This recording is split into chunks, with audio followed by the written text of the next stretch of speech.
Joint Base Andrews about 4 hours ago. His casket was accompanied by family as state funeral events get underway. A motorcade then transported the former president to the U.S. Navy Memorial in recognition of his military service. His body was transferred to a horse-drawn wagon for a procession to the Capitol. Yeah, and right now, a private service is about to get underway at the Capitol Rotunda for the Carter family. Later tonight, the public is invited to start paying their respects to the former president. Our Matt Gregory is live outside the Capitol. He spoke to people who came out to say goodbye to President Jimmy Carter.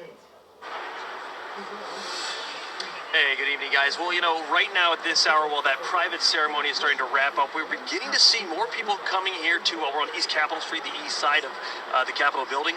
You can actually see people starting to line up. There was already a crowd over my shoulder that had been watching as the casket and the caisson came in for that private ceremony. And now we're starting to see a line that's kind of going the length of this security perimeter here of folks that will be paying their respects. Within the next hour or so, we expect them to be allowed inside the Capitol Rotunda to pay their respects to former President Jimmy Carter. Now, I did, throughout the day see people coming by wanting to get a glimpse of the ceremony going on, and then also to just, begin the process of deciding when to come in, to go to the Rotunda. And folks I talked to were not only from here, but some were from across the country. They all had different, ways of remembering Jimmy Carter. Some who worked with him, some who worked under him. And one of the things that they all seemed to say was that this was a special person to them, and they really felt like no matter how cold it got, it's going to get cold tonight, they wanted to come out tonight to see and pay their respects to former President Jimmy Carter. Take a listen.